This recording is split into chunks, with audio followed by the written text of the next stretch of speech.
नमस्ते। आज हम एक ऐसी कहानी को समझने की कोशिश करेंगे जहां महत्वाकांक्षा, दोस्ती और धोखे के बीच की लकीर बहुत पतली हो जाती है। ये कहानी है दिल्ली के उस मशहूर इलाके की जिसे लोग भारत की सिविल सर्विस फैक्ट्री भी कहते हैं। सवाल सुनने में तो सीधा है, पर यह परेशान कर देने वाला है। मुखर्जी नगर, वो जगह जहां हजारों नौजवान अपने सपने लेकर आते हैं देश की सबसे मुश्किल परीक्षा यूपीएससी की तैयारी करने। लेकिन क्या कोई वहां मौत की तैयारी के लिए भी आता है? चलिए इस मामले की तह तक चलते हैं। तो हमारी कहानी का सेंटर पॉइंट है मुखर्जी नगर, एक ऐसी जगह जहां की हवा में ही किताबों की महक है और साथ ही सपनों का एक भारी बोझ। और इन्हीं लाखों सपनों के बीच एक लड़का था जिसका नाम था अर्जुन।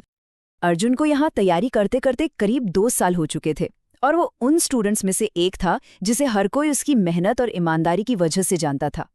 बस एक ही धुन थी, एक ही सपना, यूपीएससी क्लियर करना। और सब कुछ सही ट्रैक पर था भी, जब तक कि वो रात नहीं आई। एक रात जिसने अर्जुन की दुनिया को हमेशा के लिए बदल दिया। देर रात का वक्त था और पुलिस कंट्रोल रूम की घंटी बजती है।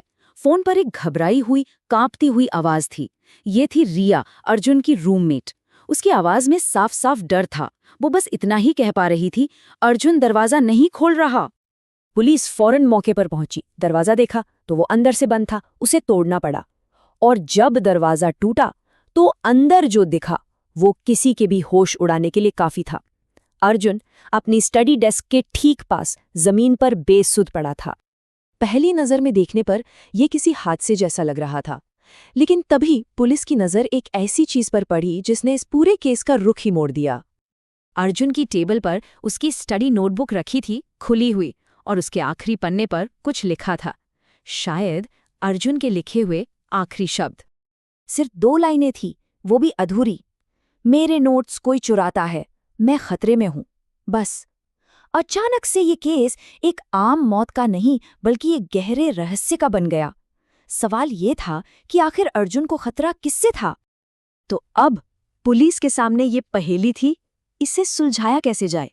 इसका जवाब छुपा था टेक्नोलॉजी में, उसी बिल्डिंग में लगे एक छोटे से सीसीटीवी कैमरे में।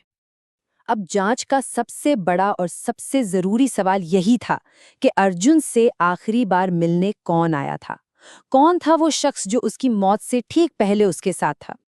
जब सीसीटीवी फुटेज को खंगाला गया तो एक हैरान कर देने वाली बात सामने आई। फुटेज में अर्जुन का ही एक दोस्त समीर देर रात चुपके से उसके कमरे में घुसता हुआ दिखा। अब शक की सुई घूमकर सीधे समीर पर आ गई थी। लेकिन समीर तो अर्जुन का दोस्त था, फिर वो ऐसा क्यों करेगा? जब पुलिस ने और गहराई से जांच की तो दोस्ती के इस निकाब के पीछे एक गहरी दरार नजर आने लगी। और यहीं से कहानी का असली ट्विस्ट शुरू होता है। देखिए, एक तरफ था अर्जुन, अपनी मेहनत और लगन के लिए मशहूर, और दूसरी तरफ था समीर, जो कहीं ना कहीं अर्जुन की कामयाबी से, उसकी आने वाली रैंक के ख्याल से जलता था। और यही जलन इस दोस्ती के टूटने की वजह बनी। तो अब पुलिस के पास 2 चीजें थीं, एक तो सीसीटीवी फुटेज और दूसरा जलन का एक मजबूत मोटिव। इन दोनों को जोड़कर पुलिस ने उस रात की पूरी कहानी तैयार कर ली। अब वक्त था सच से पर्दा उठाने का। जांच से ये बात साफ हुई कि उस रात समीर और अर्जुन के बीच बहुत जोरदार बहस हुई थी, और शायद वजह वही थी जो अर्जुन ने अपनी नोटबुक में लिखा था, नोट्स। देखते ही देखते ये बहस हाथ से निकल गई। गुस्से में आकर समीर ने अर्जुन को धक्का दे दिया, जिससे उसे एक बहुत गंभीर चोट आई। और बस अपनी इसी गलती को छुपाने के लिए समीर ने सच को दबाने की ठान ली और पूरे सीन को ऐसा दिखाने की कोशिश की जैसे ये सिर्फ एक हादसा हो। समीर को लगा था कि वो साफ बच निकलेगा। उसने हर सबूत मिटाने की पूरी कोशिश की, पर वो एक चीज भूल गया था, जैसा कि हमें पता चलता है।